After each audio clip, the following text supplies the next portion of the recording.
Ayan guys, magandang gabi. Gabi na po. Ito yung magluluto tayo ng native na manok. Ano lang ito? Maliit na manok lang, yung babae. Gagawin natin guys, tinola. Alam nyo na kung ano mangyayari dito guys. Matik na yan, tampulots. Ayan, papalambutan na natin. At medyo matigas na, kahit maliit siya, medyo may edad na to guys. Tinola. Ang menu nating tampulots. Yan lang ating sasahog yan. Yan, wala akong mabiling gabi na kasi. Wala akong mabiling siling haba. Yan na lang ilalagay natin. Ayun, tapos gigisa natin sa patis. Ayun.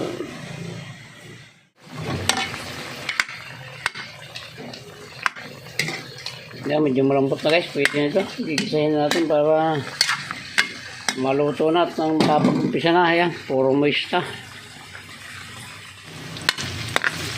Ayan guys, unahin natin yung luya pag medyo yan,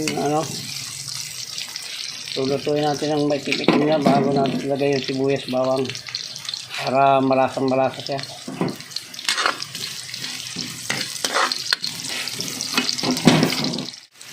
Ayan guys, so sinabay ko na pati yung sili. Yan natin siguro siya pipisain, baka may ayaw ng manghang, mamaya na lang kinakain na. Ayan, sasapotsayin natin guys.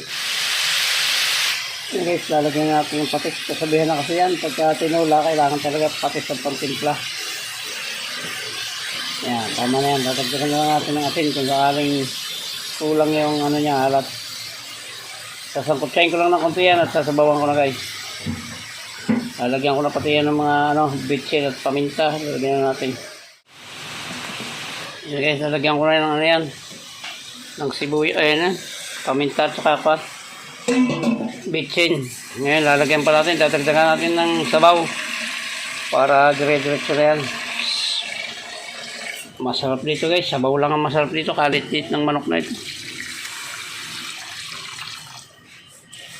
Malasa naman yan dahil native yan.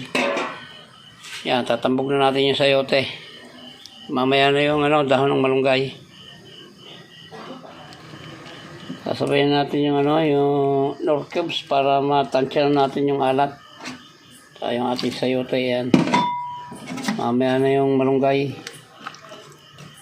Pag malapit ng lumambot yung sayote, lalagyan natin yung malunggay. Yan, ang walang kamatayang tinolang native na manok. Yan guys, lalagyan natin yung ating malunggay. Malapit na ito.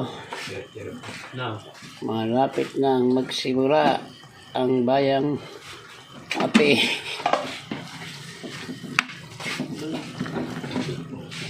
Yun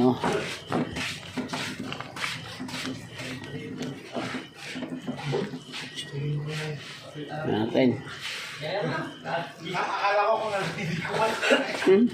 Sarap. Talaga, malinamnam talaga yung native na manok. Tapos may nor cubes pa yan. Kaya maya konti, papatayin natin yan. Ayan guys, luto na ito. Baka naman malabog yung sayote. Ayan, muli po ay maraming salamat sa inyo sa pagsama sa akin sa vlog na ito na pagluluto ng walang kamatayang native na manok. Ayan, tinolang native na manok guys. Hanggang dito lang po at mabuhay kayo, mabuhay tayo lahat. Bye-bye na po. Salamat po. I love you all.